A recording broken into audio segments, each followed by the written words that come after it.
Ya estamos. Bueno, pues buenas tardes a todos y gracias por asistir a esta conferencia que nos va a impartir el profesor Juan Villegas. El profesor Juan Villegas, bueno, vino a impartirla a Madrid el día 13 de octubre, pero dado que era puente y que había poca actividad en la facultad, pensamos que, dado lo interesante que era la conferencia, pues sería mejor hacerla online para que más gente pudiera asistir. Entonces, el profesor Juan Villegas es matemático y doctor en ciencias de la computación y actualmente es profesor e investigador en la Universidad Autónoma Metropolitana de México y trabaja con algoritmos de visión y computación evolutiva pues desde el principio de su trabajo de investigación. Colabora habitualmente también con la Universidad de Extremadura, suele hacer visitas a España y cuando viene aprovechamos para este tipo de conferencias. Así que, Juan, muchas gracias por aceptar esta invitación y cuando quieras. Muchas gracias, Iñaki. Buenos días a todos desde Ciudad de México. Eh, aquí tenía preparado una cosa, pero dije un aspecto, pero les voy a consultar.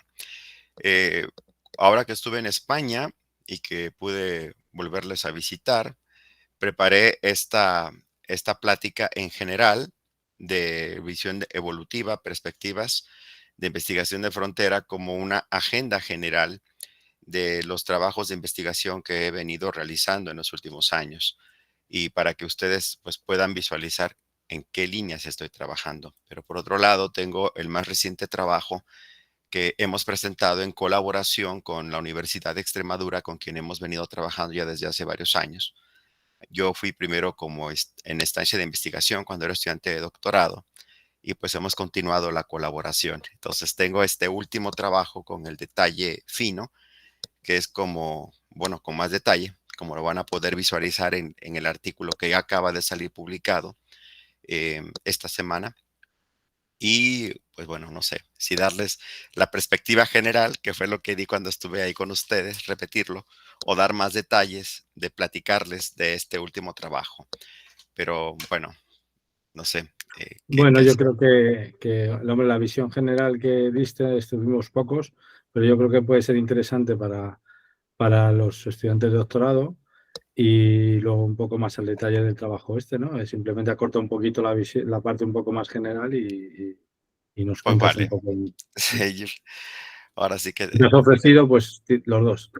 sí, he ofrecido los dos. Tenemos, como decimos, tenemos tela de dónde cortar. Entonces, pues vamos a comenzar con esto que es la visión general y llegado el momento voy a cambiar a la otra presentación con la idea de poderles dar un poco más o de compartirlo un poco más de detalle, todo en este ambiente que hemos tenido desde el principio de la comunicación aquí con Iñaki, con el doctor Ignacio, de pues platicar y colaborar de forma siempre cercana y directa de lo que trabajamos. Eh, ya se visualiza ahí en pantalla. Sí. Bien. Bueno, esta charla, Visión Evolutiva, Perspectivas de Investigación de Frontera, les voy a platicar grosso modo esta parte de lo que yo he venido trabajando en los últimos años de mi trabajo de investigación. La agenda general, pues es hablarles un poco, dar una motivación en este aspecto de cómo yo he aprendido a visualizar esta parte de visión por computadora, reconocimiento de patrones y aprendizaje profundo, todo desde la perspectiva global de la inteligencia artificial, desde como lo plantea en este caso la Academia de Intel. Con ello, pues la introducción de qué es lo que yo he estado visualizando y desde cómo lo he visualizado y con ello las metodologías que he desarrollado y participado de ellas en los últimos años, las implementaciones que hemos realizado, unos resultados de trabajos que hemos publicado. Aquí pues voy a dar simplemente un compendio de lo que considero he continuado, porque ahí podrán ver en mi página web que he hecho desde aspectos de aplicaciones a seguridad de cómputo y cifrado, hasta cuestiones de análisis de señal cerebral electroencefalográfica, también que hemos sacado algunos trabajos con ello, y las memorias asociativas, pues finalmente esto último con sus conclusiones y sus propuestas, ¿no? Para esto, pues entender el paradigma de inteligencia artificial, nosotros lo trabajamos desde el aspecto ingenieril, esto de inteligencia artificial, como que un programa puede sentir, pensar, actuar y adaptarse. Y en esta parte de sentir lo pongo de forma entrecomillada para tratar de, pues simplemente enfatizar de que es el sentir como lo vemos desde el aspecto ingenieril, no precisamente desde el aspecto psicológico conductual. Ya esas otras, ya son interpretaciones. Aquí, pues por otro lado, tenemos lo que es la robótica y el machine learning o aprendizaje automático. Y dentro del aprendizaje automático, lo que tenemos hoy en día, las técnicas del aprendizaje profundo. Y dentro de ello, tenemos lo que es la parte de redes neuronales convolucionales que están tan de moda el día de hoy. Y la visión por computadora que ya venía siendo una implementación del machine learning y aplicaciones a robótica dentro de inteligencia artificial, pues se ha venido a enriquecer con esto de lo que son las redes neuronales convolucionales y el aprendizaje profundo. Pero también no hay que perder de vista que dentro del machine learning tenemos lo que hoy en día se conoce como el cómputo natural, que ya la podemos entender como una intersección del cómputo evolutivo, que es el que se plantea como cómputo neural, y en el contexto que tenemos de esta idea de cómputo natural, o vamos a traducirlo mejor dicho como la forma de realizar cálculos numéricos con una perspectiva bioinspirada. Y esta parte de bioinspirada, pues parte de que es bioinspirado, inspirado en la naturaleza, pero también tiene aspectos físico-culturales, geográficos. Y hablar entonces de bioinspirado, la forma típica en que se comenzó a atacar este aspecto era con lo del Swarm Intelligence o inteligencia por enjambres también llamada, y dentro de ello lo que conocemos como algoritmos evolutivos en una generalidad que al día de hoy pues sigue teniendo muchas variantes, pero todo ello lo podemos conceptualizar en lo que sería un organigrama de un algoritmo evolutivo simple, en donde, bueno, aquí, perdón, se me fue esta flecha, pero ahorita la explico.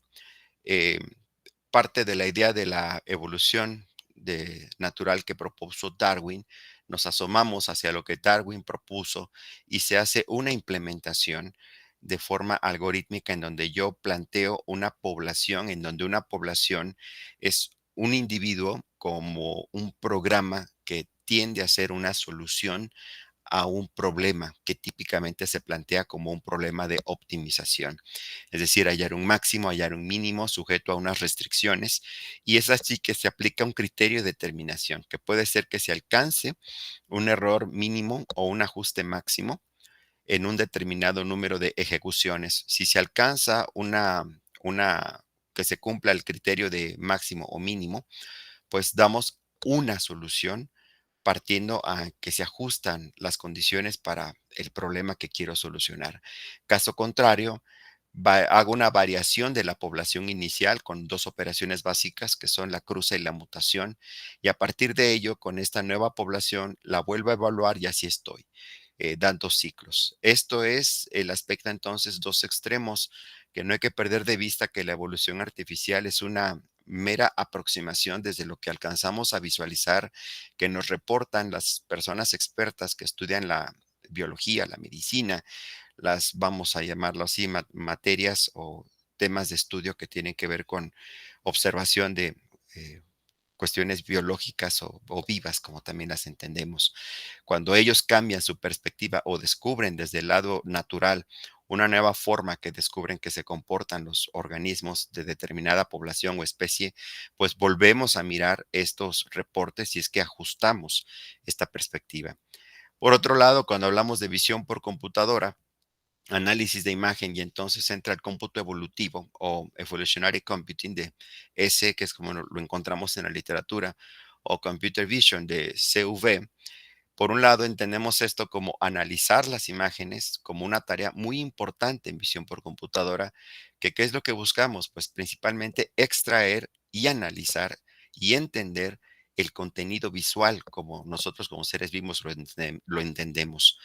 Los retos, ¿cuáles son? Pues vamos a tener en las imágenes variaciones fuertes, alta dimensionalidad interpretación de expertos en el tema y por otro lado, distorsiones.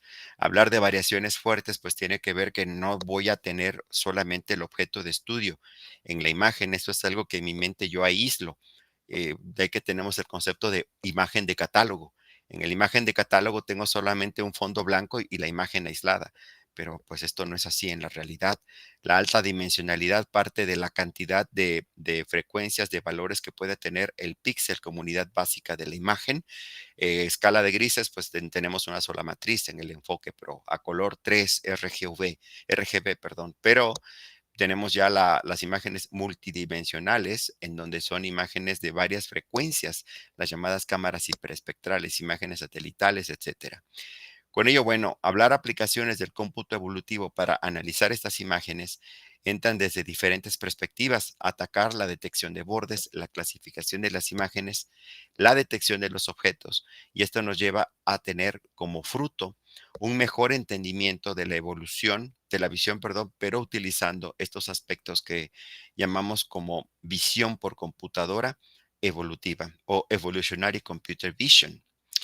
Hablar entonces desde esto, pues es las aplicaciones que tenemos tanto para detección de bordes, que ya tenemos muchos trabajos en ello, para la segmentación de imágenes, esto de cómo yo segmento a mi objeto de estudio y lo que le rodea al objeto de estudio. La detección y extracción de características de la imagen, de cómo dada una imagen yo puedo extraer patrones que me digan pues que aquí hay lo que yo estoy buscando a manera de aprendizaje para cuando yo paso otra imagen similar determinar si está o no mi objeto de estudio.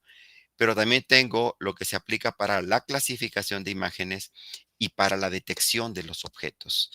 Esto se ha logrado al día de hoy desde diferentes técnicas y se ha tenido gracias al avance en velocidad de cantidad de operaciones numéricas, como la precisión de estas operaciones numéricas y el cómputo en la nube, pues tenemos ya resultados en un tiempo demasiado corto, ¿no? La motivación surge de todo esto desde entender la forma básica de una red neuronal artificial como el paradigma de un sistema conexionista. Esto, el objetivo de una red neuronal artificial, como se planteó desde un principio, en esta parte bioinspirada, pues de desempeñar funciones cognitivas, tales como la resolución de problemas y el aprendizaje automático.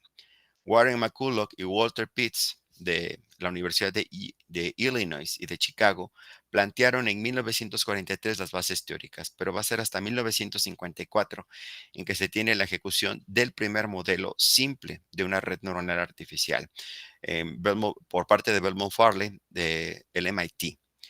Pero bueno, hoy en día tenemos que la prueba de Turing ha ido más allá del aspecto de un texto para tratar de engañarnos que del otro lado tenga yo un ser humano. Pasó a lo que vino a ser el audio y involucra al día de hoy aspectos visuales principalmente que los están conectando con los asistentes que tengo al día de hoy. Estos asistentes, como todos los conocemos, el antecedente que tenemos, pues fue Elisa. En sus primeras versiones de Siri podían preguntarle a Siri, creo que ya no lo incluye, pero le pueden preguntar si conoce a Elisa y típicamente les va a decir que es una vieja amiga, pero que ya está retirada. Estas propuestas al día de hoy van de la mano de lo que conocemos como procesamiento del lenguaje natural y ontologías, que es algo de lo relativamente más reciente. Pero, ¿qué es lo que hay en la imagen? A entender visualmente qué hay allí, realmente están conectando nuevas disciplinas que antes no se habían considerado tan estrechamente ligadas. ¿Con qué idea? Pues con la idea de crear conceptos visuales sintéticos. Recordar que la parte sintética involucra el aspecto artificial, es decir, que no lo hace un ser humano, pero esto en qué nos vamos a inspirar culturalmente, principalmente en las humanidades y el arte. Hablar entonces hoy en día de visión por computadora, por un lado, es entender los modelos computacionales de la percepción humana y entender que una construcción matemática de lo que entendemos nosotros por visión aún está en proceso. No existe al día de hoy una formulación definitiva acerca del procesamiento y la representación de la imagen visual. De aquí, bueno, la pregunta que surge, ¿qué es una imagen? Bueno, la propuesta desde el cómputo es que una imagen es una representación numérica.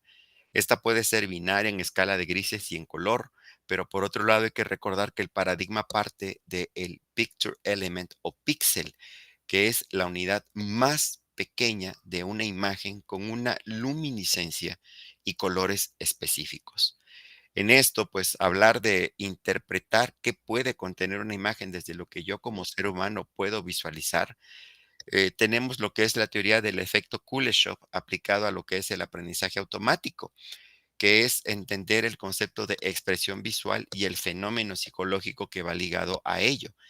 El individuo es, en este caso, eh, presencia o es, vamos a decirlo así, contagiado o percibe algo en su entorno y al final de cuentas obtiene una emoción.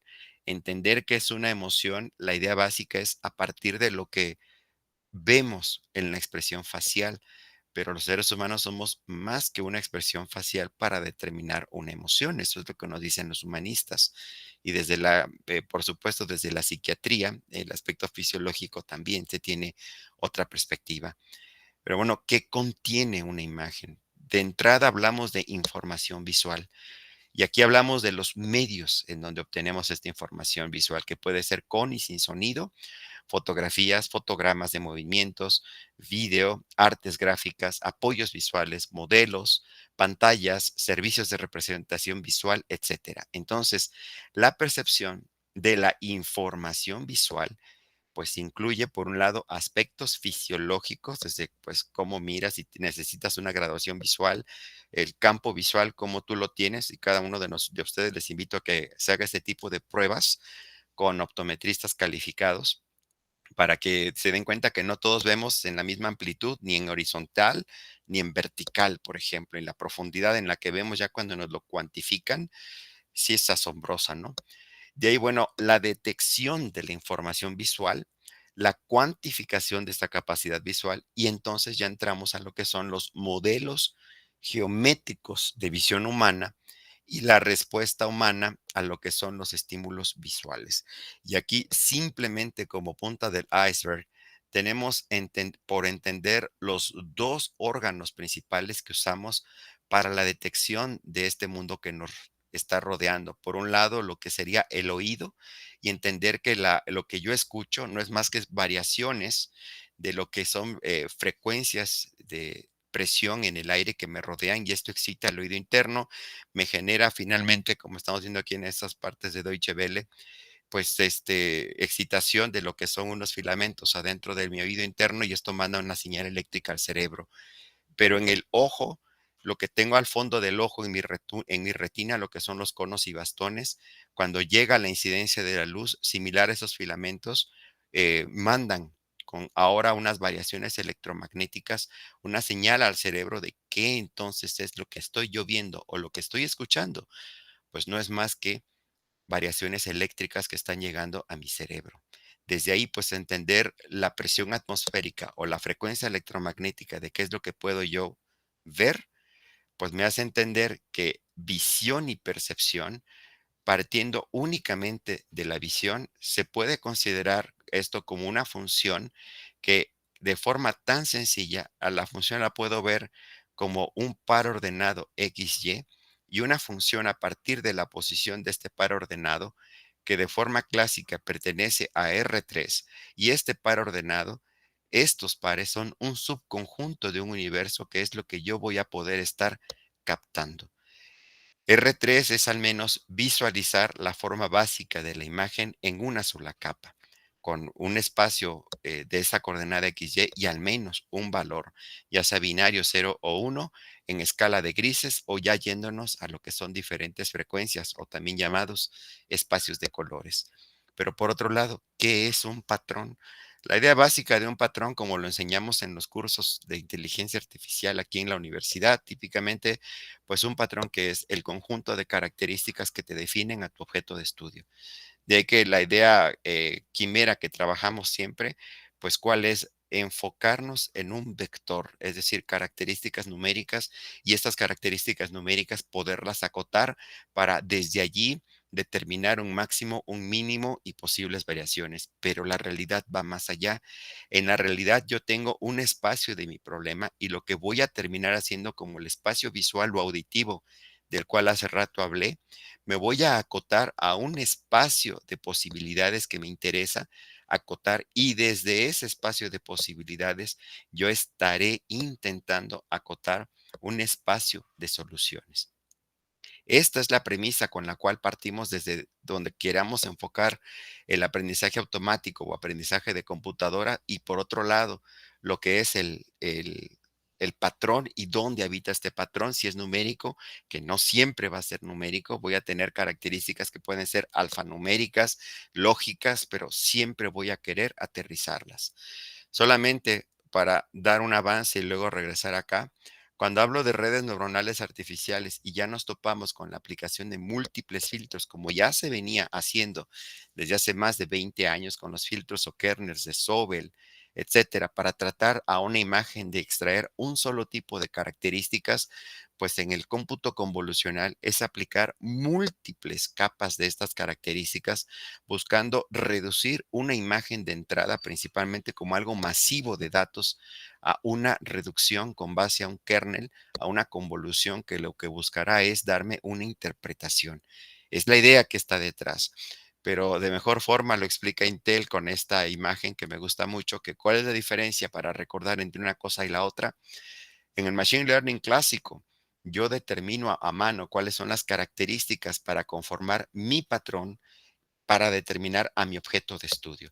A partir de estas características que diseño la forma de extraerlas y la forma de entender entonces a mi objeto de estudio, que aplico a partir de esos patrones un algoritmo clasificador y determino quién es el objeto de estudio o le pongo una etiqueta aquí, pues Pedro.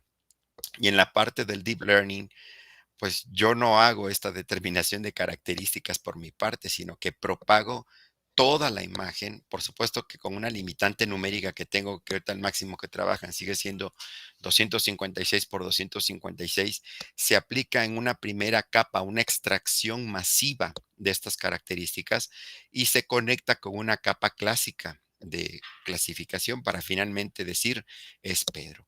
El cómputo numérico que tengo de este lado, pues por supuesto que involucra muchísimos más aspectos.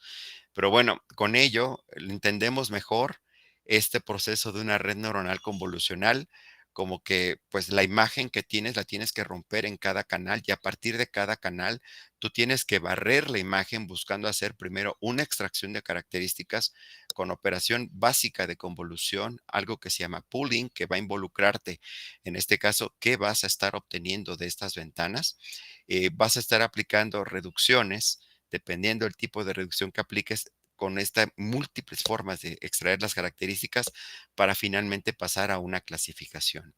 En ejercicios que hemos hecho y cosas que hemos publicado acá en mi universidad con mis colaboradores, planteamos en cada capa la reducción, al final de cuentas, que yo obtengo con diferentes capas y diferentes filtros de una sola imagen, diferentes versiones de la misma imagen. Para este ejemplo, simplemente paso de 256 a una reducción de 8 por 8, en este caso en 8 diferentes versiones, que para el algoritmo cada una de estas 8 versiones es la imagen original. La forma de hacer esto, hay diferentes vertientes, tanto en número de capas, en número de kernels y tipos de kernels y selecciones que se realizan. En trabajos que hemos hecho aquí con mi equipo, pues hemos variado desde diferentes formas con el tamaño de la ventana, como la diferente forma en que aplicamos la normalización, a final de cuentas de obtener un vector que decimos aplanado o conjugado con esta extracción de características. Con ello, bueno, la generalidad que hemos aprendido de los aspectos básicos o característicos de una red neuronal convolucional, pues es involucrar la topología, los mecanismos de aprendizaje y las formas de representación de datos y parámetros, desde lo que es el número de capas, el número de neuronas con capas, por capas, el grado de conectividad, la tasa de aprendizaje, el dropout o la técnica de ajustes para evitar el sobreentrenamiento de la red y finalmente el número de épocas. Esta es como la receta de cocina que no hay que perder de fondo, pero los problemas que siguen estando aquí, ¿cuáles son? Tres. El primero que sigo teniendo, el tiempo de aprendizaje elevado. Alguien puede decir, bueno, es que ya reduces meses, de 3 a 4 meses de las primeras con el máximo poder de hace 10 años. Hoy en día lo tienes en 2 o 3 semanas, sí, pero ¿a qué precio económico, no? Y sobre todo con la huella de carbono que está de fondo. Por otro lado, tengo el tiempo que está muy ligado a lo que es la ejecución del algoritmo con la cantidad de aprendizaje automático que estás queriendo obtener. Y finalmente, el efecto caja negra, que esto involucra el hecho de que no estoy sabiendo o no estoy conociendo realmente qué está pasando en la extracción de los patrones que supuestamente me están interesando y con los cuales se logra la clasificación. Es decir, no tengo un conocimiento ni un análisis certero como si lo tengo desde las técnicas clásicas del Machine Learning. A partir de esta perspectiva, creamos una propuesta que se llama la red Cost-Affine Convolutional Neural Network o red neuronal convolucional grueso fina. Esto lo publicamos en 2019 y fue una propuesta de diseñar la extracción en 3 niveles, una muy fina que me va a involucrar varias capas de extracción, con varias capas de convoluciones, una capa intermedia que pretende ser la mitad de las extracciones de la capa fina y finalmente una capa de extracción gruesa o rápida, o llamémosle un vistazo, algo rápido de extracción al conjunto de datos, que pretende ser la mitad de la capa media.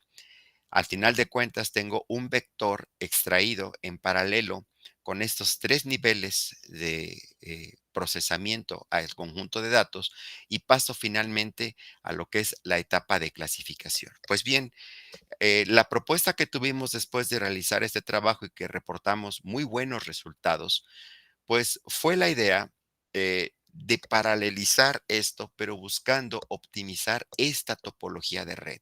La idea básica de tener una extracción a 3 niveles, pues plantear las características con 9 parámetros de esta red grueso-fina, plantear una población con base a estos nuevos parámetros y aplicar entonces el algoritmo evolutivo. En este caso, un algoritmo genético. Esto ya se acaba de publicar y en un momento les voy a dar más detalle de esto, pero en este caso les planteo la generalidad y al final, bueno, les voy a dar un poco más de detalle de lo que alcanzamos. Los resultados platicados rápidamente lo trabajamos con 4 bases de datos que involucran la actividad humana, Human Activity Recognition, la UCHAR, la HAPT, la WISDM, su versión 1.1 y 2.0. Y finalmente hicimos el trabajo con la base de datos de numerales escritos de MNIST. Y aquí pueden ver pues el número de clases y las instancias para cada una de estas clases. Los resultados que obtuvimos pues fueron bastante competitivos. Alcanzamos prácticamente el 100% o cercano del 100%, lo que marca el mismo estado del arte con otras redes neuronales, pero el detalle está en que otras redes neuronales que están pues cogiendo pues ya son redes neuronales preentrenadas o el diseño involucra un alto costo. Aquí pues ahorita les voy a dar un poco más de detalle de cómo fue que llegamos a esto, pero voy a avanzar en darles la perspectiva de lo que hemos trabajado. En este caso, hemos también hecho reconocimiento de rostros y aquí el área de investigación como face recognition parte desde diferentes enfoques. El más común es entender como rasgo del rostro los llamados puntos de interés del rostro. Estos puntos de interés del rostro me involucra el área de los ojos, el área de la nariz, el área de la boca y por separado el punto medio de la frente o parte alta de la cara y del mentón. Pero estos 2 puntos extremos, el de frente y mentón, prácticamente no se toman en cuenta porque hay alta variabilidad dependiendo desde cómo se tome la fotografía, la forma en que la persona está peinada, o si usa sombrero o algo que le cubra la cabeza, o si se dejó o no barba, por ejemplo. Esto cambia mucho. En el estado del arte tenemos un promedio de 68 puntos de interés, que además de los del centro de la cara, involucran el borde o contorno tratando de visualizar también si la cara es redonda, afilada, etcétera. Pero el gran problema que tiene esto es que cambia con los años por cómo la persona envejece. En general, entonces, se toman lo que es la parte central. Nosotros, entonces, cogimos para nuestra implementación principalmente quedarnos con el estudio de los puntos de interés de la parte central del rostro. Nosotros planteamos entonces lo que es una metodología basada en lo que es el análisis de textura. A cada uno de los rostros se normaliza. Del espacio RGB nos pasamos al espacio de color HSI, buscando tener más datos de la textura, porque en RGB no tenemos datos de textura. Entendamos la textura de la imagen, la forma en cómo están dispuestos los píxeles de una determinada área. Lo que yo puedo sentir al tacto como rugoso, suave, con filos o con puntos, con pinchos. Esto se traduce a una imagen que pueden tener los píxeles de una misma frecuencia más esparcidos, más justos, alineados, en formas de espirales, en muchas formas, ¿no? Entonces, esta sección de características me ayuda a determinarlo el espacio de color HSI. ¿Qué hicimos nosotros? Nosotros nos quedamos con 50 puntos de interés de la parte central y a partir de allí, con las bases de datos, trabajamos lo que son tres datos estadísticos de estas regiones, que son la media, la desviación estándar y la homogeneidad. A raíz de allí, de esta característica que comenzamos a trabajar, también trabajamos lo que son los 7 rasgos geométricos, pero únicamente como comparación en el estado del arte. Pero nosotros nos quedamos con esto que es la metodología CBIR, Content Based Image Retrieval, de lo cual pues tenemos ya muchas aplicaciones. Y finalmente hicimos este sembrado de puntos y con este sembrado de puntos en la imagen, con estos puntos de interés del rostro, extrajimos lo que son estos datos y aplicamos esta metodología. Para explicarles un poco más de la parte evolutiva, es que a cada punto de interés, como pueden ver en este ejemplo, tomamos la ventana con más menos para conformar la ventana. En este caso, por ejemplo, puede ser de 10 por 10 píxeles, considerando el punto de en medio de dos enfoques sería 11 por 11, o a partir del punto tomamos n-1, 9 y 9 para tener 10.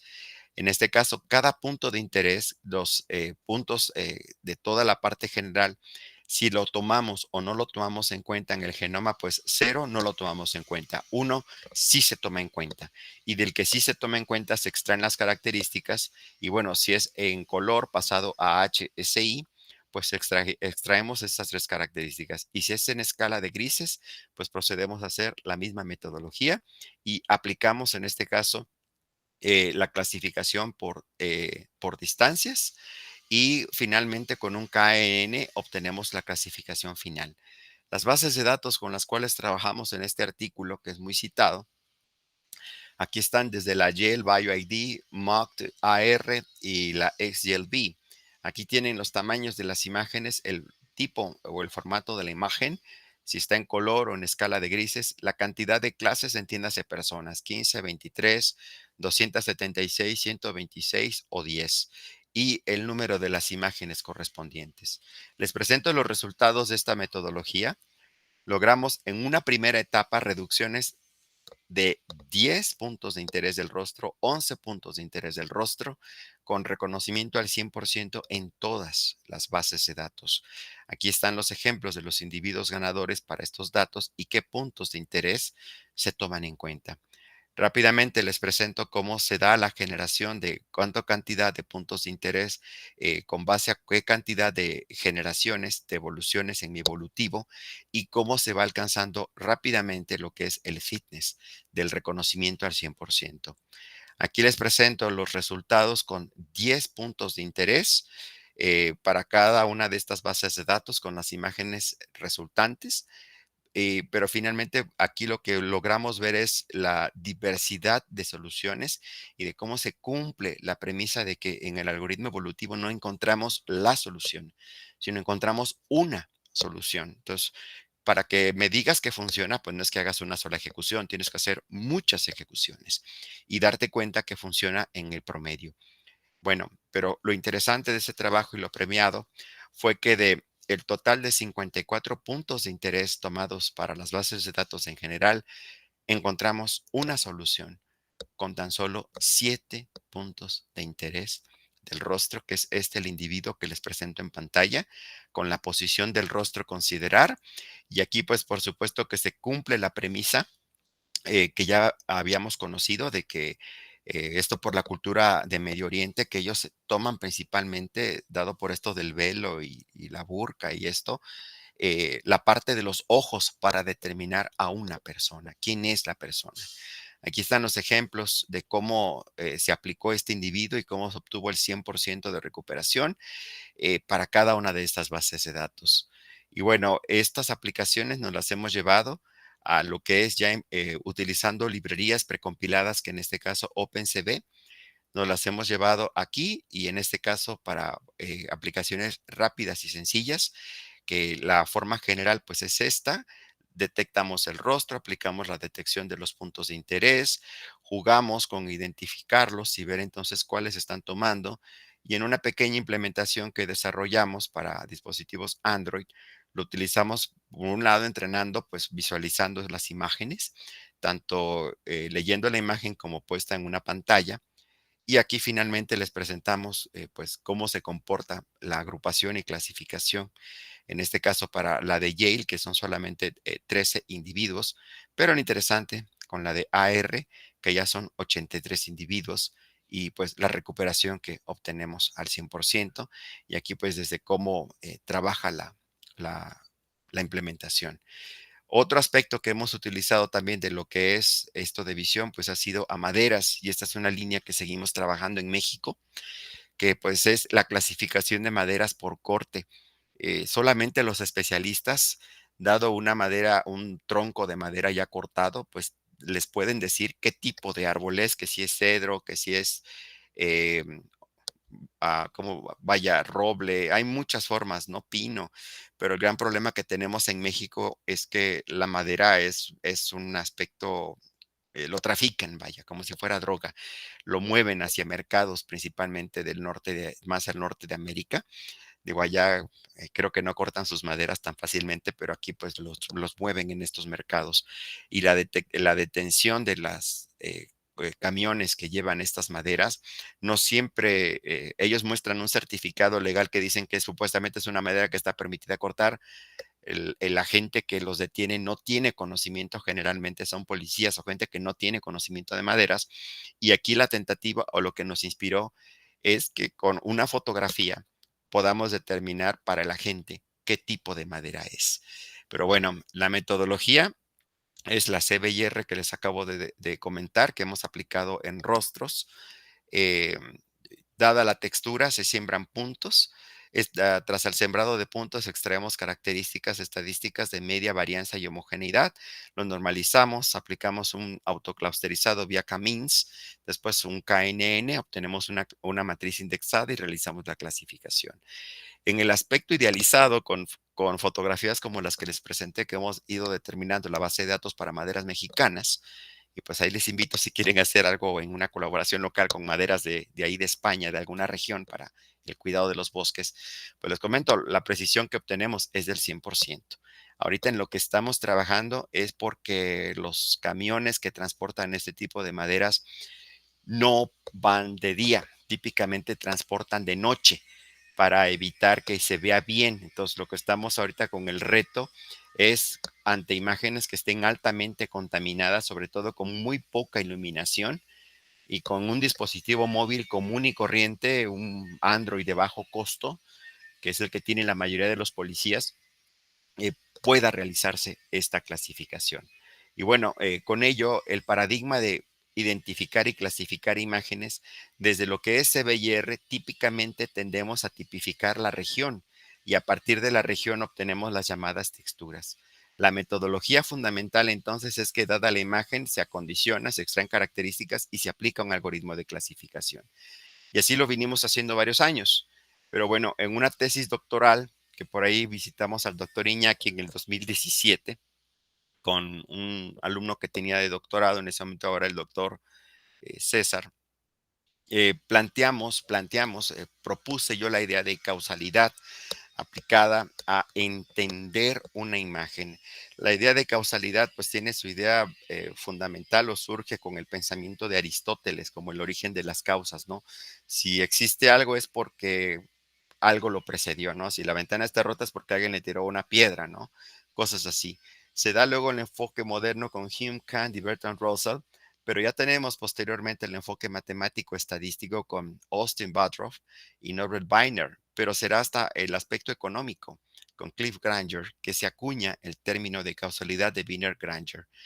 Nos inspiramos en un artículo que visualizamos en donde analizaban análisis de flujo de cómo se comportan en cruces altamente con mucha frecuencia vehicular y determinar cuando no está el semáforo o cuando la gente tiene en horas pico, horas punta, hacia dónde va a doblar, cuando hay una vuelta permitida, cuando no hay una vuelta permitida, etcétera. La predicción de entender estos flujos, pues nos llevamos esta idea de causalidad, la propusimos a entender las imágenes. ¿Cómo? Pues la idea que a mí se me ocurrió, les planteo, pues es como cuando están ustedes imprimiendo en una matriz de inyección de tinta. Vamos viendo cómo va imprimiéndose poco a poco la imagen y basta con que yo tenga apenas una parte de la imagen impresa. Ay, yo puedo decir, pues ¿sabes qué? Pues es un apunte o es un mapa o es una fotografía, es un niño, es una mujer, es un ordenador, etcétera. No vemos toda la imagen impresa. Basta con que va saliendo una parte, así, ¿no? Que vemos cómo va el carril de tinta imprimiendo. Ah, pues esa idea es visualicé yo, planteé la idea de leer de forma causal la imagen en el sentido del tiempo y lograr una representación en el sentido de la lectura causal de la imagen para, a partir de esa representación causal, aplicar la teoría de Wiener-Granger de análisis de series de tiempo y dar entonces la identificación y la clasificación de imagen. Les presento un primer ejercicio que hicimos con 4 texturas básicas aplicada al problema, a uno de los problemas más difíciles que tenemos, que son las imágenes de paisajes naturales. Es de lo más difícil que se tiene de reconocer. Entonces, la idea es, esto después de mucho trabajo, ya les doy el resultado final. Aquí pues es romper en pequeñas ventanitas y estas ventanitas leerla ya como leemos normalmente, hicimos múltiples formas de leerlas, de arriba, de izquierda a derecha, de arriba a abajo, en forma espiral hacia el centro, del centro espiral hacia afuera, de arriba a abajo, me regreso como si fuese una serpiente, hasta pues que nos quedamos con la idea general porque fue la que funcionó mejor y más rápida, como leemos en el texto, de izquierda a derecha y me regreso a la siguiente línea, de izquierda a derecha y así sucesivamente. Entonces, determino con características EBR la ponderación estándar de lo que sea un tipo de vegetación, si es cielo, si hay nube o si hay roca o si hay agua, y entonces determinar si en esta ventana está o no está esta textura. Para cada detección de una textura, entonces tengo lo que es la lectura secuencial de qué hay allí. Y por supuesto, aquí, por ejemplo, para esta imagen ejemplo, que rompo la idea de lo que es cielo y nube a cuando yo comienzo a tener aquí detalles de vegetación o detalles de roca. Entonces, esto me doy cuenta que esta es una representación numérica causal de qué es lo que yo estoy leyendo aquí en esta imagen. Y a partir de allí, pues se hace lo que es la conformación del patrón y se aplicó teoría causal. Eso, pues más detalles lo pueden ver en el artículo correspondiente que verán ahí en mi página web. Y bueno, otro de los detalles que ahora estamos trabajando es la inspiración para entender desde otra perspectiva el reconocimiento facial de emociones. El Face Emotion Recognition. Aquí ya hay mucho trabajo que se ha comenzado a hacer desde lo que son las redes neuronales convolucionales y se tienen dos perspectivas generales. La primera que son con 7 emociones, como aquí se las presento, tristeza, neutro, ira, felicidad, asco, miedo, sorpresa, pero no es la única. Ahí está otra perspectiva o arousal, se les llama, otra aproximación que son solamente de 4.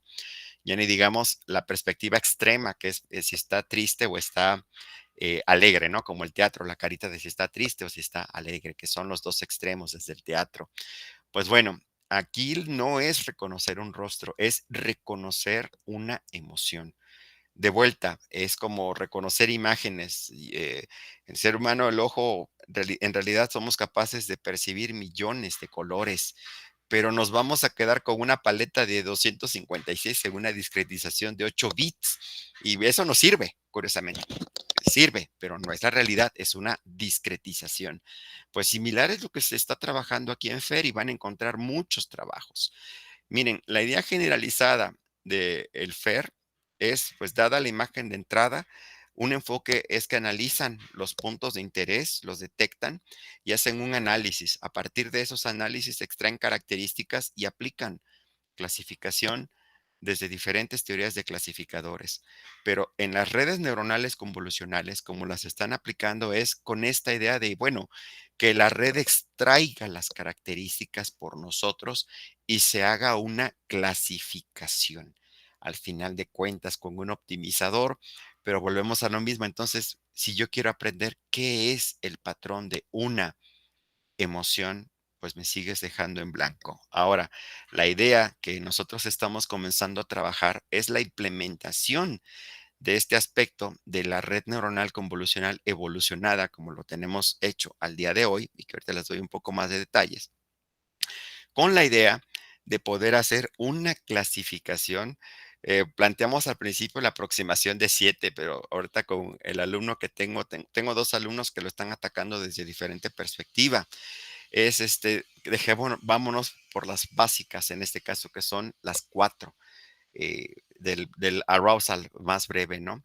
Pero bueno, con este detalle, les voy a dar un poco más de detalle de la aproximación que hicimos con lo que es la red neuronal convolucional de, eh, les paso ahora la Sí, otra una termina. pregunta, Juan. Sí, sí. Con respecto a la última transparencia que tenías ahí, bueno, las redes convolucionales, ¿no? Tienes, digamos, estás aplicando la misma idea, ¿no? De grano fino, grano medio, grano grueso, pero claro, cada una de ellas pasa por distintas capas de convolucional, con lo cual, ¿cómo las unes luego? Es lo que ahora les voy a explicar. La perspectiva de cómo rompimos o vaya, dividimos este análisis, ¿no? Entonces, esto es lo que ya está publicado y ahora les doy más detalle, ¿no? La metodología que logramos, avísenme cuando ya lo vean en pantalla, por favor. ¿Ya se ve? Sí, ya lo vemos. Sí. Gracias. Bueno, esto se planteó en 5 etapas. La primera, pues, es la selección de una red neuronal profunda. O sea, el reto es el deep learning.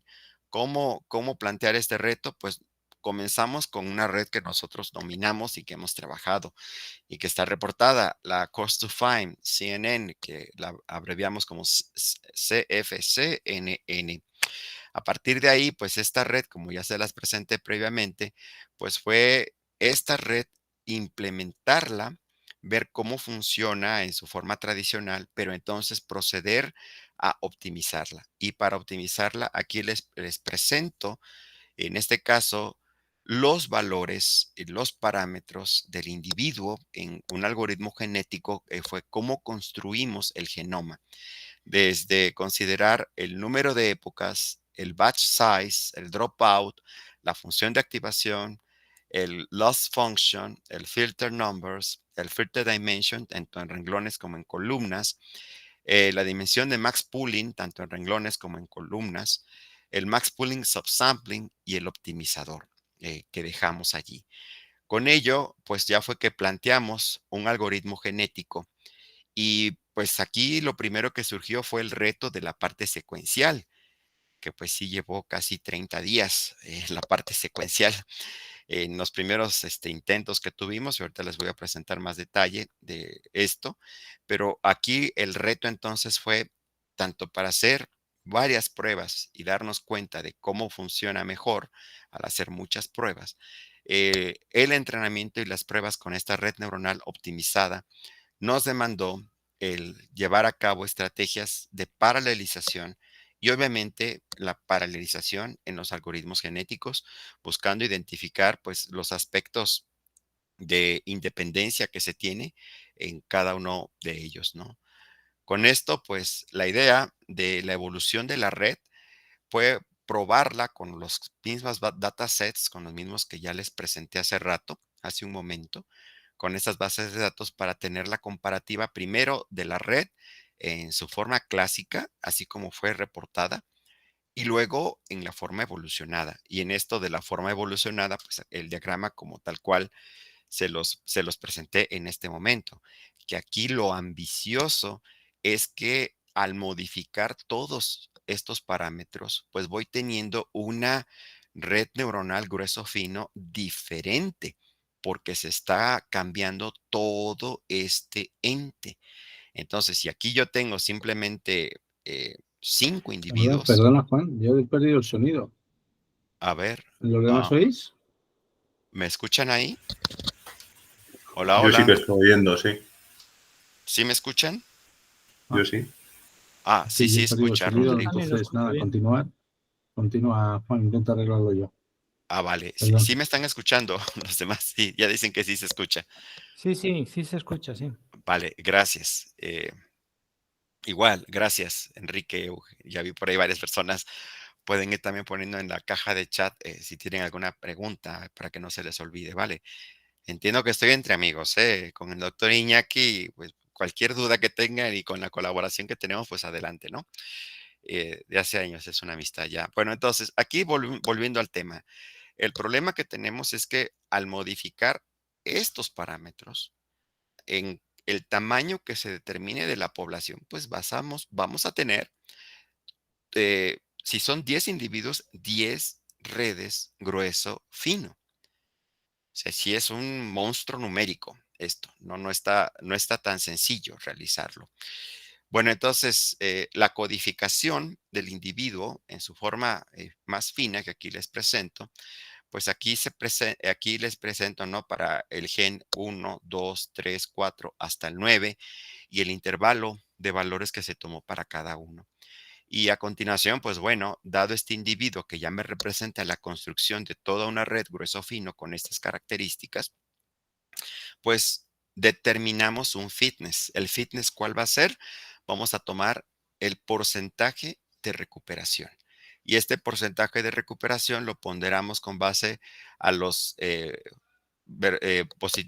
true positive, true negative, vaya, falsos positivos, falsos negativos, positivos verdaderos, positivos negativos verdaderos, etcétera. Para tratar de tener una mejor ponderación y entender, vamos a decirlo así, las variaciones de las imágenes o de los patrones.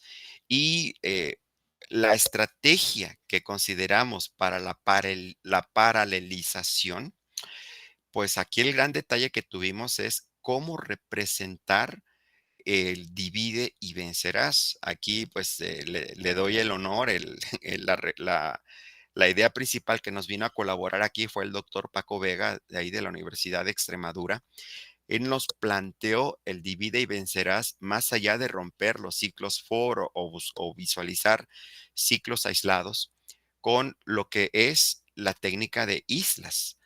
Bueno, la idea secuencial, cuando uno paraleliza en la idea secuencial, la idea básica que rompimos con islas de soltar poblaciones por separado, pues lo comenzamos haciendo con la versión CPU y GPU.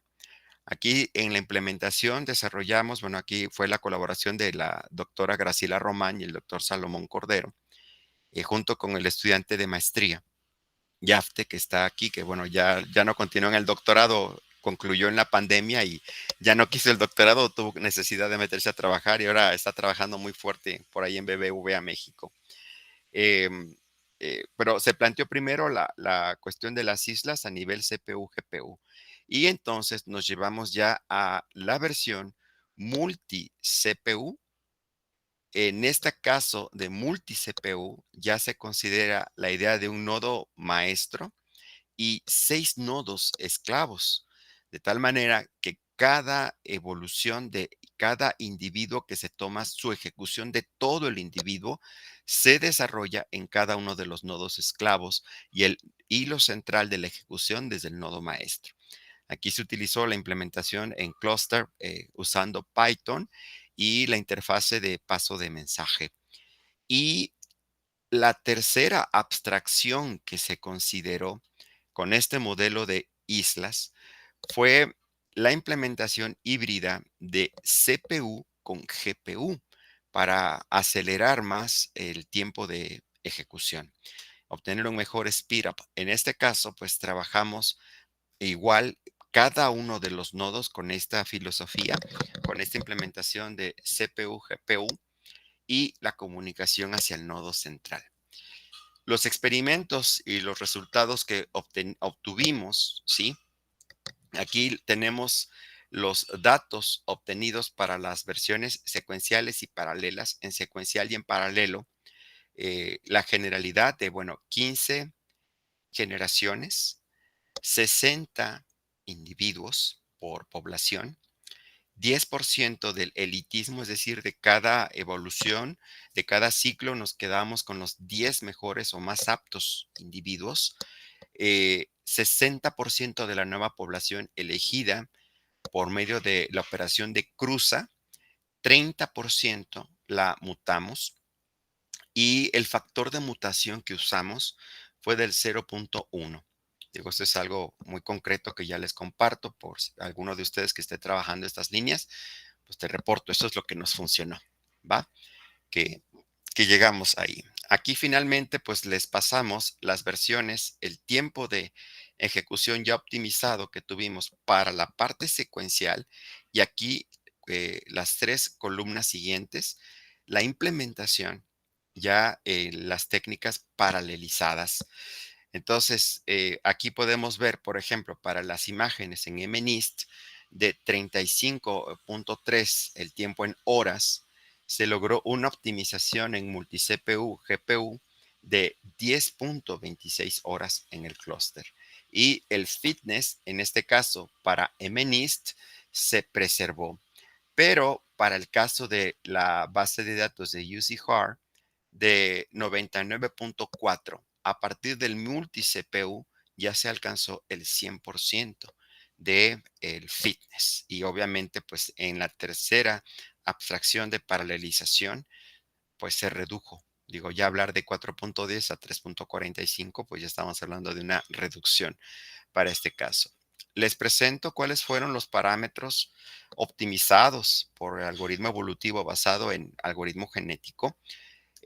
Para en este caso, las bases de datos y los datos como se los presentamos en secuencial y en este caso para la parte evolutiva en las 3 etapas de 540 épocas, 530, 502, 570, el batch size, el dropout, etcétera. Aquí pues está el detalle. Las convoluciones, el tamaño de los filtros, el optimizador que funcionó en todos casos, pues fue ADA delta y la tasa de aprendizaje. Esto es para el caso del dataset de UCHAR y para HAPT, estos son los resultados obtenidos.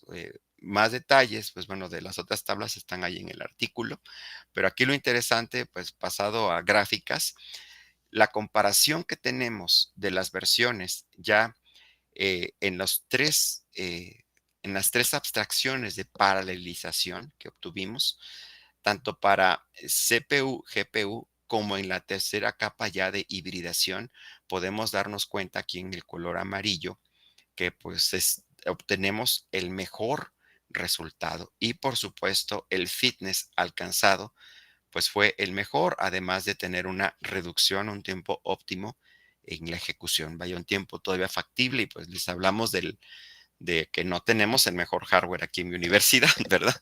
Y es un clúster bastante viejito en el que nos llevamos esto y las primeras pruebas en secuenciales pues fueron en la laptop del estudiante Yafte. No lo hemos probado en la máquina que nos han ofrecido ahí en la Universidad de Extremadura, Pero bueno, ahí lo interesante sería probar con nuevas bases de datos, con problemas quizás más duros, porque ya estamos reportando, pues vaya lo que podemos hacer. Pasado, perdón, en gráficas, aquí tengo los datos numéricos, podemos ver entonces el fitness como pues principalmente para una base de datos al 100% y las otras que no llegaron al 100%, ahorita les presento las tablas en comparativa con el estado del arte, pues estamos al nivel de la generalidad de lo que es el estado del arte, ¿no? Y aquí está lo que les comentaba del estado del arte, cómo lo alcanzan ellos y en comparativa, pues lo que estamos alcanzando nosotros, ¿no? Que pues estamos a la par y de ellos prácticamente, pero con unas redes que son pues más sencillas, por así decirlo, o que hemos llegado a ellas, a estas redes, desde esta forma de comparativa. Y pues bueno, ya como, com- como conclusiones, les presento eh, las conclusiones, permítanme, está aquí de las conclusiones, dejen compartir esto acá, ya se ve, ¿no?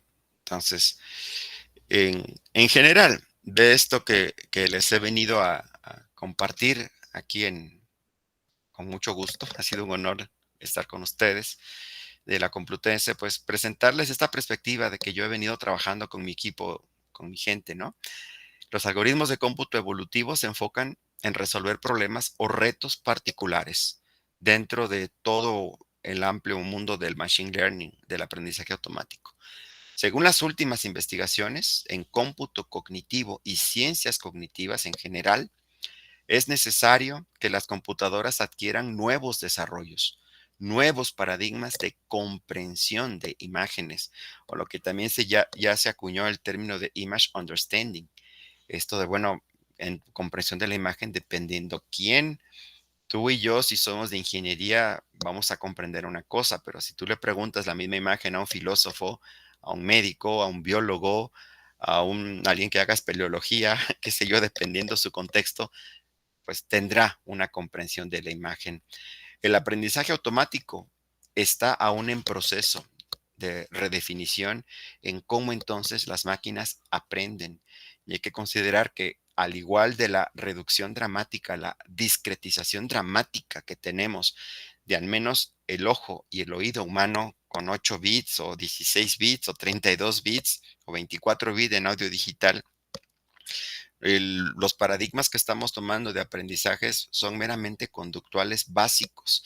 El ser humano y muchos seres vivos, por hablar solamente quizás de los más comunes, perros o gatos, no aprenden como creemos realmente o como alcanzamos a ver que aprenden. Y en ello pues están los pedagogos y los psicólogos que se especializan en ello. Y en esto pues a nosotros hay que entender que todos los modelos apuntan a aprendizaje con característica causal. Esto desde mi perspectiva. Esto de causal, como lo expliqué hace rato, es de cómo lo mires y desde qué perspectiva lo mires y en qué secuencia lo mires. Y esto pues que den soporte con explicaciones y entendimiento más allá de resolver problemas de reconocimiento de patrones. La construcción de nuevas representaciones, en este caso de conocimiento, se pueden construir como una combinación de elementos primitivos para dar lugar a representaciones complejas, entiéndase a representaciones de lo que a mí me interese desde mi perspectiva, que sea el conocimiento que yo quiero acuñar. Las propuestas de tesis, de proyectos de fin de grado o de tesis de posgrado, que les comento que ahora estoy trabajando ahí, que pueden ser motivo de colaboración. Si están ustedes interesados, pues aquí vía el doctor Iñaki, creo que podríamos sacar interesante resultado. Les planteo tres líneas o tres temas, desde el reconocimiento de patrones, desde visión por computadora y en este caso desde el cómputo evolutivo. Y esto con base a lo que he trabajado. Miren, la primera de ellas es el análisis de imágenes de células tipo glía cerebral para autodeterminación de región de interés por medio de algoritmos evolutivos. Les planteo rápido, aquí les presento esta imagen, eso lo comencé a trabajar, pero se pausó por la pandemia, con una colaboración que tengo con el Instituto Nacional de Neurología en México. En ese instituto mi conecte es el doctor Edgar Rangel. Ellos, pues ahí llegan pacientes de todo México que ya son casos terminales o que no los entienden o no hayan una cura en los hospitales, le llaman de primer nivel del sector salud. Entonces, la glía es un tipo muy especial de célula en el cerebro que no tiene una forma clásica como otras células. Se pega a la neurona cerebral, etcétera. Pero lo que se sabe al día de hoy es que dependiendo en cómo esté esa glía, su estructura, su color, su forma, va ligado a padecimientos mentales como puede ser desde esquizofrenia, Alzheimer, epilepsia, hasta cómo la persona puede tener una mejora en su salud dependiendo del tipo de terapia que esté tomando. Entonces, ellos hacen biopsias, ya sea con personas que les hacen intervenciones quirúrgicas y también unas imágenes de estas se logran con ratones de laboratorio que son, yo no sabía esto, bueno, perdón si aquí hay algún biólogo podrá enseñarme más, pero yo lo que he aprendido o lo que me dijeron, estos ratones de laboratorio son ratones modificados genéticamente para que en este caso el tejido de su cerebro sea lo más parecido al cerebro humano. De tal manera que entonces la enfermedad en este ratón y el tratamiento médico a este ratón pues pueda tener un parecido a cómo sería en los seres humanos, ¿no? Entonces, nosotros tenemos una serie de imágenes y pues lo que me diga el médico o el investigador, mira, esto es la glía que estoy buscando, esto, pues ok, tú me dices qué es lo que estoy buscando y yo suelto una batería de pruebas. Ya hicimos una primera aproximación con algoritmos CBR, pero aquí está lo fuerte que ahora viene, porque hemos logrado una detección aproximadamente del 80 y tantos por ciento, ¿no? Y en los mejores casos arriba del 90%. Pero el problema es que no todas las imágenes son ni a la misma escala, ni del mismo tipo de corte. Y ahora las imágenes cuando son extraídas, las biopsias, les ponen unos líquidos, les llaman indicadores, unos reactivos, para que se activen con colores unas regiones, ¿no? Entonces, curiosamente, ellos como médicos, tras ver la imagen un rato en el microscopio, dicen, esto es la glía para esta imagen. Pues con base a ello nosotros trabajamos. Entonces, ahí en mi página web, en la sección de los artículos, las publicaciones que ahorita en un momento se las comparto, van a ver más detalle de este trabajo, pero ahora la idea abierta es implementar algoritmos evolutivos en la detección de la glía y quizás pudiéramos colaborar con su hospital, algún hospital que tengan algún conecte allí en España para tratar de visualizar este mismo problema. El otro problema es en colaboración con un doctor que no sé si lo conozca, el doctor Iñaki, pero también estuvo conmigo en España en mi etapa de formación doctorante, ahí con el doctor Paco Vega, el doctor César Augusto Puente Montejano, de aquí de la Universidad de San Luis Potosí, en México, la Universidad Autónoma. Él trabajó el análisis de rasgos descriptivos en imágenes satelitales. Él en su momento trabajó con imágenes hiperespectrales satelitales de 14 capas, de 7 y 14 capas que se compran, ¿no? O se adquieren, o unas de las proporciona en ese caso el gobierno mexicano. Ustedes serían pues para España, ¿no? Aquí la idea, te platico rápido, es en donde está un píxel, un puntito que alguien te señale de la imagen, pues tú dile que hay ahí. Hay coches, hay personas, hay sembradío de maíz, hay un lago. ¿Qué hay allí? Pero aquí lo tentativo, por ser una alerta nacional, es determinar dónde se están gestando incendios forestales, pero donde se pueden gestar, que ya hay unos índices que es donde los pastizales se resecan demasiado. Hay condiciones alrededor de estos puntos. Entonces, la idea es valorar el riesgo de incendio en una zona media que él lo está planteando en este proyecto para su estado, su provincia, que es San Luis Potosí, México. Esto con técnicas geoespaciales y técnicas de cómputo evolutivo. Con el doctor César Augusto hemos trabajado CBIR y hemos trabajado programación genética, que es una técnica que los dos exploramos en nuestras tesis de doctorado. Y por otro lado, esta otra propuesta que hemos seguido trabajando ya desde hace un par de años, en colaboración con la Universidad de Extremadura, con el doctor Paco Vega, que es la aplicación de técnicas de cómputo para evolutivo para la caracterización óptica de partituras SAT-B. Estas partituras van más de la mano. Quizás la idea básica, se los comento, yo no conocía este tema, me comencé a adentrar. Algo similar al OCR, que es, bueno, si es A, una E, una F, una G. Aquí lo complejo es que una nota musical depende la interpretación de la nota en qué altura del pentagrama está ubicada, la separación de los compases y las modificaciones que son esas pequeñas notas que ponen a un lado de la nota. Si podemos darnos cuenta, el pentagrama entonces altera significativamente la característica o la forma de la nota que quiero yo detectar. Ahorita ya tenemos en el caso mejor 95%, cerca del 95%, sin alteración de la característica. Es una anotación, una muesca, un puntito que luego ponen alrededor o cercano a la nota, que es como la acentúan los músicos. Pero en el caso ideal tenemos el 95% y esto va ligado a una implementación que ya tienen de una aplicación móvil. Pero bueno, estas son las líneas sobre los trabajos que pues, también me interesaba platicarles por si estuviesen interesados. Agradezco mucho su participación en su asistencia y a manera de gratitud, pues aquí están mis estudiantes dicen en España, pregrado, bueno, la licenciatura, su carrera de ingeniería en México, maestría y doctorado que he tenido aquí en México. César Benavides, acá está, fue con el que fui a visitar a Iñaki, a su laboratorio ahí en el 2017. Y con Carla hicimos lo de la célula glia, ya el trabajo en CBIR en maestría. YAFTE fue la evolución de la red neuronal artificial, su implementación en esto de la parte de Convolutional Neural Network que trabajamos. Y Martín Morita, que es el que hizo su maestría allá con Paco Vega en la Universidad de Extremadura, con él se hizo ya el primer avance de las notas SAT-B. Y pues bueno, muchas gracias por su tiempo y pues estoy aquí a su disposición por si tienen alguna duda o pregunta o pues bueno, gracias. Muy bien, muchas gracias, Juan, muy interesante.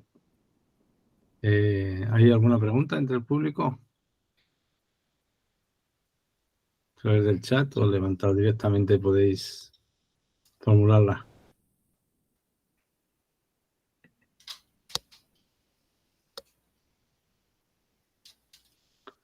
Bueno, mientras la gente se decía... sí. Sí, Manel. Vale, o sea, el trabajo que habéis hecho ahí de utilizar los genéticos para ajustar los parámetros de la red convolucional, eso, ¿habéis pensado también a lo mejor de llevarlo un poco más allá y ya modificar o sea, no solamente los parámetros de ajuste como las epochs, los tamaños de las ventanas y demás, sino ya lo que es la estructura de la red neuronal, un poco ese trabajo que se llamaba, que había hace unos años que se llamaba la NIT, que era una red neuronal que utilizaba el genético para la forma de la red neuronal. No Sí, para los parámetros, sino para la forma. la topología. La La topología. llamada Sí. topología. Hice un trabajo de ello cuando estaba concluyendo mi doctorado. Lo publicamos en el 2010. Yo me gradué en 2009, en diciembre de 2009, pero fue uno de los trabajos resultantes que fue de mi tesis doctoral. En mi tesis doctoral yo evolucioné un tipo específico de red neuronal artificial que se conoce como memoria asociativa. Entonces, yo trabajé el cómo poder cambiar la forma de cómo están interconectados los valores y cómo se hace la asociación final.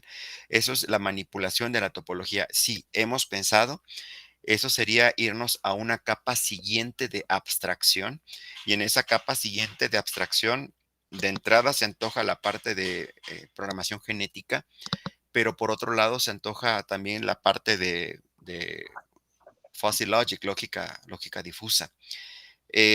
Ahí lo que necesitamos, por supuesto, sería hacer una prueba con igual otro tipo de red y tratar de aterrizarnos, como siempre, a patrones bien probados en la comunidad, como esas bases de datos que les proporcioné, pero principalmente pues, personas que quieran trabajar, porque aquí algo crucial, ya plantear ese problema, sí sería pues un trabajo de alguien que esté interesado en el tema. Digo, y si quieren trabajar, pues adelante, ¿no? Puede ser una muy buena tesis, un buen proyecto de maestría, de máster o de doctorado. Aquí en México las maestrías son de 2 años. En España ahí pues vi que es 1 año, ahí en Extremadura. Y el doctorado aquí en México son 4 años. Allí en España creo que son 3 años, si mal no me acuerdo. Pero, pero sería eso, ¿no? Adelante proponerles y pues está la puerta abierta, ¿no? Para delimitar desde qué perspectiva, porque hay que entender la topología no en un aspecto plano, sino la programación genética en su capa de abstracción me permitiría verlo como en esta parte de R3, como un tipo cubo, ver cómo las conexiones, no visualizarlas sino por capas, sino por una complejidad de operaciones. Es la idea que tengo planeado, pero sí lo he planteado. Y pues bueno, si está usted interesado, pues adelante, ¿no? Es el valor de estas pláticas, traer investigación de frontera, que es lo que estamos haciendo ahora que nadie ha hecho, o que los han planteado, pero desde diferentes puntos. En el artículo que puede ver en mi página web, va a poder visualizar lo que hice, pero con el paradigma clásico de redes backpropagation. Fue lo que trabajamos ahí.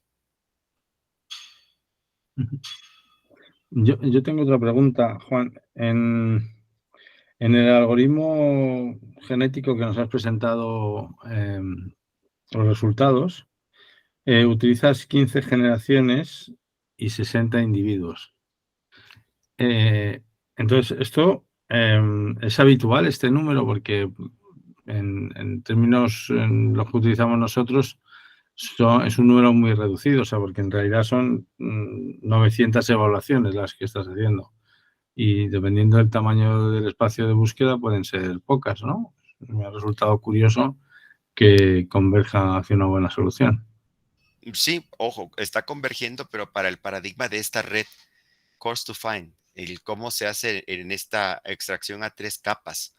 Quizás lo interesante sería probar con otro tipo de red y por supuesto con mayor poder de cómputo.